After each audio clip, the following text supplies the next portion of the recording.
Sarah Sanders needs to know what happened at my bachelorette party. On the same night Sarah Huckabee Sanders got kicked out of Red Hen, 2 of my transgender friends were denied bathroom access.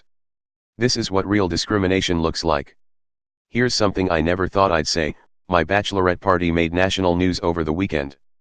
Here's something I wish I'd never have to say: it happened because 2 of my dear friends were victims of anti-LGBTQ discrimination, in the nation's capital, in 2018.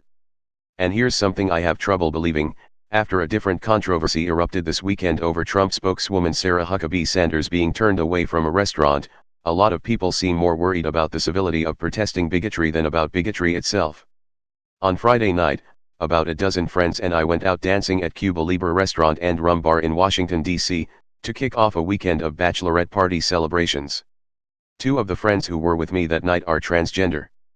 Both of them, Charlotte Clymer, who is a trans woman, and Ronan Cohn, who is a trans non-binary person, were harassed by Cuba Libre staff who demanded they show ID to prove their gender before using the women's restroom. I didn't witness what happened to Charlotte and Ronan, but I've spoken extensively with those who did. I didn't see anyone else being asked to show identification near the restrooms. In fact, I've never been asked to show ID before using a bathroom in my life, and I don't know anyone else who has until now. Also on Friday night, 3 hours away in Lexington, Virginia, the owner of a small farm-to-table restaurant called Red Hen noticed that White House Press Secretary Sarah Huckabee Sanders was dining at one of her tables.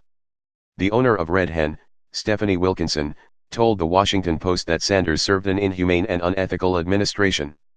She knew Sanders had defended Trump as he separated parents from their children. She had gay employees, and knew that Trump has openly promoted discrimination against transgender people. With the support of her employees, Wilkinson politely asked Sanders to leave. Sanders politely agreed. With this small action, Wilkinson and her staff took a stand against Trump's cruelty to immigrant families and his discrimination against transgender people. But after Sanders complained about the incident on Twitter, some commentators acted like she was the one being discriminated against. Sanders' father, Mike Huckabee, accused Red Hen of bigotry just hours after Huckabee himself tweeted a piece of bigotry against Latinos. The Washington Post editorial board clucked its tongue at the incivility of Red Hen's owner, and of other protesters who have publicly shamed Trump administration members in recent days. Former Obama advisor David Axelrod lamented on Twitter that America is now divided between red plates and blue plates, thanks to those on the left who defend Red Hen. Many others fretted that if this could happen to Sanders because she works for Trump, we might all be on a slippery slope to mass discrimination based on political affiliation. All of these people need to take a deep breath. If Red Hen had kicked Sarah Huckabee Sanders out just because she was a Republican, that would count as discriminating based on political affiliation, as Sonia Rao reported at the Washington Post, although most states, Virginia included, don't actually ban that kind of discrimination. But that's not what happened to Sanders. She was refused service because of loathsome actions she has personally taken to harm others, not because of any protected group or class she belongs to.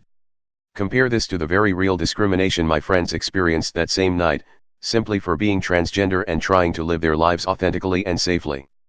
Ronan, who uses the gender-neutral pronoun they, generally decides whether to use the men's or the women's restroom based on whatever feels safest at the moment. That night, the women's room seemed like the best bet until Faye was stopped outside the door by a male attendant, who demanded identification before letting Ronan enter.